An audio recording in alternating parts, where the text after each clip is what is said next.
Shalom, selamat pagi. Ya, pesan Tuhan buat kita diambil dari kitab Ibrani ya 12 yang judulnya adalah kokohkan kembali lutut yang goyah. Nah, jadi kalau saya merenungkan bahwa ketika Tuhan mengingatkan kita kembali untuk memiliki lutut yang kokoh, itu artinya gini, jangan lemah deh. Soalnya kan kita dengar udah 1 minggu ini bahwa ketika lutut kita lemah, maka semuanya jadi lemah. Nah, oleh karena itu Tuhan ingatkan jangan jadi lemah. Karena menjadi lemah itu dampaknya tuh akan sangat besar dalam kehidupan kita sebagai orang-orang percaya. Bahwa kita hidup di dunia, selama kita masih hidup di dunia, masalah, tantangan pasti ada, pergumulan pasti ada. Mungkin hari ini ya masih ada orang-orang yang saat ini masih bergumul di dalam persoalan yang bukan hanya COVID, bukan hanya dampak COVID. Sebelum COVID juga mereka sudah banyak orang yang sudah mengalami masalah dan sampai hari ini belum selesai. Banyak orang yang mengalami kehilangan, baik itu kehilangan uangnya, kehilangan pekerjaannya, kehilangan pasangan hidupnya. Masih banyak orang yang saat ini bergumul dalam hal seperti itu. Dan masih menanti-nantikan. Banyak orang juga yang hari-hari ini sedang mengalami pergumulan masalah kesehatan.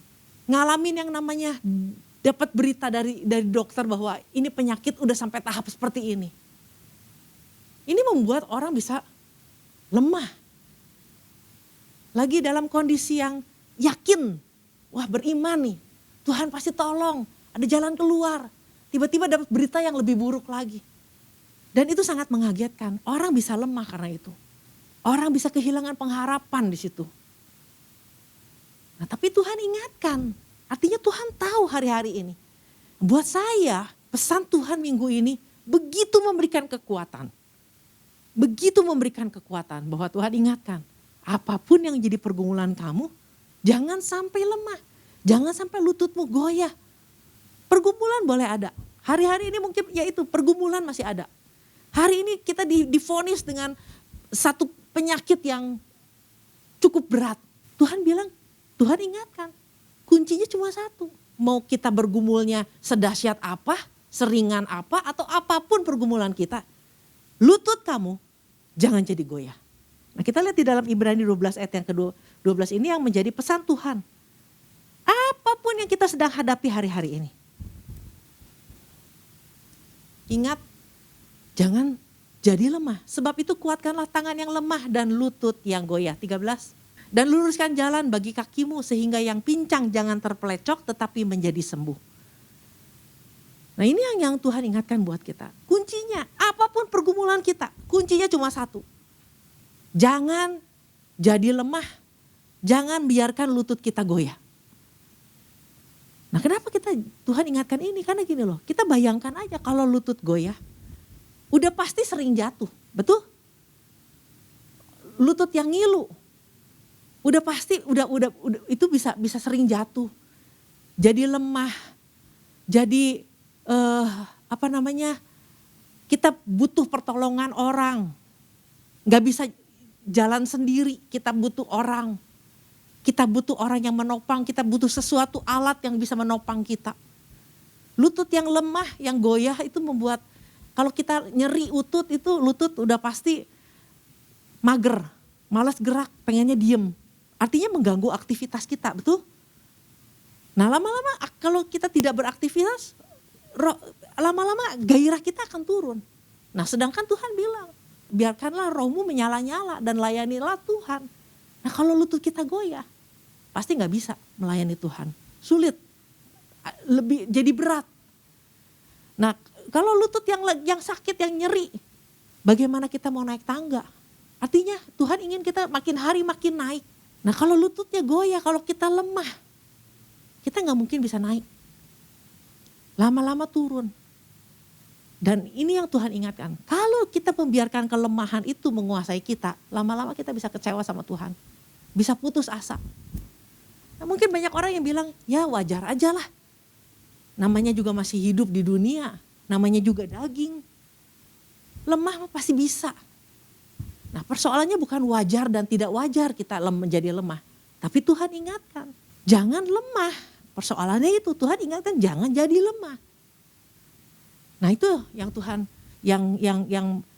kita diingatkan bahwa ketika kita lemah, ketika lutut kita menjadi lemah, ketika kita Tuhan ingatkan dengan gambaran lutut bahwa bukan cuma hati yang lemah, tapi begitu lutut lemah kita malas bergerak, malas melakukan apa-apa.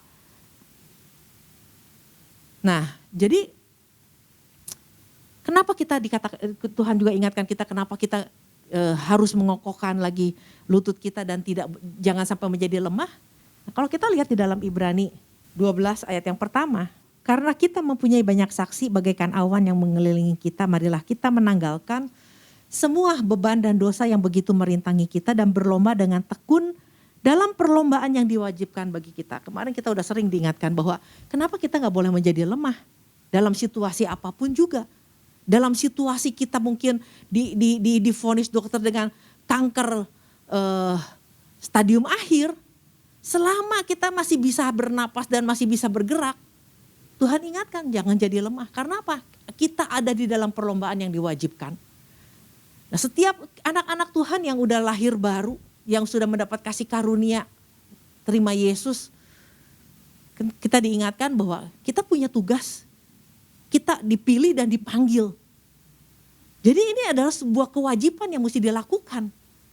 Panggilan kita, tugas kita sebagai anak-anak Tuhan yang sudah lahir baru. Jadi kalau kita misalnya, ya udahlah saya nggak mau melayani Tuhan lagi, nggak mau melakukan tugas panggilan kita hanya karena kita punya masalah. Nah artinya kita lagi goyah, artinya kita lemah. Jadi pada saat kita sakit pun, kalau kita masih bisa bernapas, masih bisa bergerak, Tuhan ingatkan, kita diingatkan bahwa ada perlombaan, ada tugas kewajiban kita yang harus tetap kita lakukan. Panggilan kita sebagai anak-anak Tuhan. Saya ingat, saya pernah baca ya, kalau nggak salah ibunya Joel Osteen. Nah ibu ini memang dari muda udah sering pelayanan ya. Nah sampai satu hari dia divonis dokter sakit kanker stadium 4. Nah karena ini orang bukan orang yang mudah goyah. Bukan orang yang lemah. Begitu dia divonis, yang dia lakukan adalah bukan dia nangis, bukan dia nyalahin Tuhan, bukan dia kecewa, dia bilang, mungkin dia bilang, Tuhan saya udah melayani Tuhan dari muda. Saya udah menjadikan anak saya hamba Tuhan untuk melayani Tuhan. Kenapa saya kena kanker? Dia gak nyalahin Tuhan. Begitu dia tahu dia kanker, yang dia lakukan apa? Dia buka Alkitab, dia susun, dia cari semua ayat-ayat yang mendukung tentang kesembuhan. Dia mencari ayat-ayat yang membuat dia bisa bangkit kembali. Pada saat di dalam keadaan dia kanker ini, dia bisa menguatkan orang-orang lain. Dia tetap melakukan kewajiban dia. Kenapa? Kita wajib bertindak terus melakukan tugas panggilan kita sampai kita dipanggil Tuhan. Kalau selama kita masih bisa bergerak, kalau kita kuat, kita bisa tetap melakukan apa yang menjadi panggilan kita. Saya juga pernah baca seorang ibu yang anaknya, akhirnya dia tahu bahwa anaknya kecanduan narkoba. Nah ini ibu ini pelayanan dari muda. Nah tapi karena dia tidak lemah, ketika dia tahu anaknya narkoba, dia terus berdoa buat anak ini. Tidak henti-hentinya dia berdoa buat anak ini. Dan dia melayani anak-anak orang lain yang juga narkoba. Dan sampai Tuhan pulihkan. Sampai mamanya Joel Osteen ini juga akhirnya sembuh. Nah kalau kita baca juga di Alkitab ya. Rasul Paulus kita tahu ya. Pelayanan dia luar biasa. Pelayanan dia luar biasa. Dia pergi kemana-mana. Dia pergi ke tempat yang jauh sekalipun dia pergi. Sampai satu hari dia melayani dan ada seorang perempuan yang dirasuk setan. Memfitnah dia. Akhirnya dia dimasukin penjara. Dia digebukin, dianiaya. Dimasukin penjara, dipasung. Nah kalau dia lemah, dia akan bilang sama Tuhan, Tuhan ini gak adil. Saya melayani Tuhan dengan segenap hati saya sudah memenangkan banyak jiwa, saya sudah membangun begitu banyak gereja. Kenapa saya harus ngalamin ini? Oh, ketika dia dipasung, ketika dia masuk penjara, dia juga lagi menantikan vonis. Dia bisa divonis macam-macam sama pemerintah karena perbuatan dia. Tapi apa yang terjadi? Orang-orang yang tidak lemah, yang lututnya tidak goyah, yang kuat. Ketika dia menghadapi masalah, dia bukan sibuk nyalain Tuhan. Dia sibuk memuji Tuhan. Sampai akhirnya ada pertolongan Tuhan. Makanya saudara, saya percaya bahwa kita ngarepin Tuhan tolong kita, betul? Nah, apa bagian kita? Nah, Tuhan, ketika kita mau Tuhan turun tangan, mesti ada sesuatu yang kita lakukan. Berdoalah, memuji, menyembah Tuhan terus menerus sampai tangan Tuhan turun menolong. Dan ini yang terjadi sama Rasul Paulus sama Silas. Dia memuji Tuhan dan sampai akhirnya Tuhan turun tangan. Nah, dia tahu, dia ada di dalam perlombaan yang diwajibkan. Dia tahu tugas panggilan dia. Nah, waktu dia tahu semuanya dia bisa bebas, dia bisa melarikan diri, dia nggak lari. Dia lihat ini ada orang yang mau bunuh diri, penjaga penjara. Dia tahu tugas dia. Dia bukan kabur, tapi dia menginjili orang ini. Nah, kalau kita baca ya, dia nginjili si petugas penjaga penjara, dia menginjili keluarganya. Berarti kan Paulus sama Silas sempat pergi keluar dari penjara. Harus cari tempat untuk baptis, dia cari lagi keluar lagi dari rumahnya. Habis dari tempat baptis, balik lagi ke rumahnya si penjara, makan bersama di situ. Setelah selesai makan, setelah selesai baptis, setelah selesai semuanya, apa yang dilakukan oleh Paulus? Balik lagi ke penjara. Ini orang yang kuat yang kayak gini. Orang yang gak goyah dengan segala tantangan. Jadi ini yang Tuhan ingatkan buat saya pribadi. Selama masalah segede apapun gak jadi masalah. Yang penting jangan lemah. Nah, jangan lemah kenapa? Karena kamu punya tugas dan kewajiban. Karena kamu punya tugas dan panggilan. Nah, Tuhan ingatkan berlomba dengan tekun dalam perlombaan yang diwajibkan bagi kita. Jadi jangan beralasan bahwa udahlah saya gak bisa lagi. Masalah saya banyak. Suami saya belum dimenangkan. Problem saya ini. Nah, itu artinya udah lemah. Ketika kita beralas-alasan, artinya kita udah lemah. Karena orang yang kuat di dalam Tuhan adalah orang yang tetap akan menyelesaikan tugas dan panggilan dia. Sampai selesai, sampai tuntas. Dan ini yang terjadi sama Paulus. Paulus juga banyak tantangan. Di dalam tubuhnya ada sakit, ada duri dalam daging. Dia bisa bikin excuse untuk tidak berbuat apa-apa. Tapi di satu sisi, dia tahu dia punya perlombaan yang diwajibkan untuk dia selesaikan. Nah, dan Tuhan sangat suka dengan orang-orang yang di dalam kelemahan tetap kuat. Tuhan sangat suka dengan orang yang seperti ini. Mungkin Tuhan berpikir gini, lagi lemah aja dia kuat. Apalagi dia kuat pisan gitu loh. Makanya Tuhan pakai orang-orang yang seperti ini. Buat Tuhan, buat menyelesaikan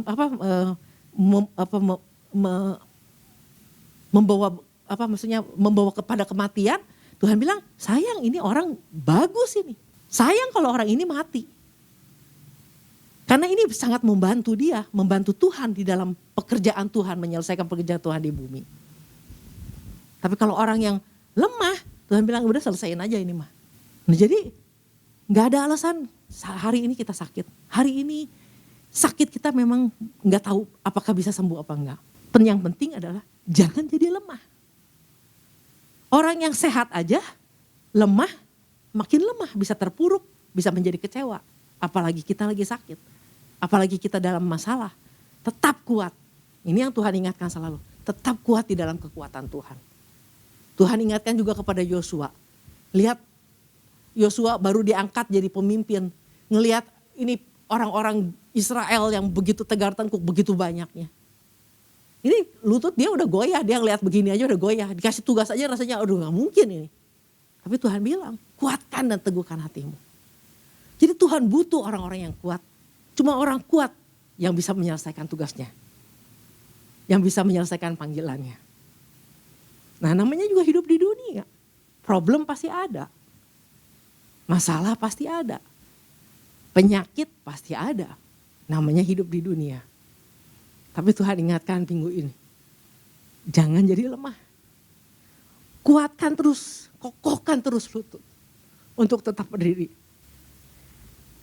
Nah, kenapa kita jangan menjadi lemah? Ayat yang Ibrani 12 ayat yang kedua. Mari kita melakukannya dengan mata yang tertuju kepada Yesus yang memimpin kita dalam iman. Dan yang membawa iman kita kepada kesempurnaan. Yang dengan mengabaikan kehinaan, tekun memikul salib, ganti sukacita yang disediakan bagi dia, yang sekarang duduk di sebelah kanan taht Allah. Kenapa kita jangan jadi lemah? Karena yang backup kita ini luar biasa.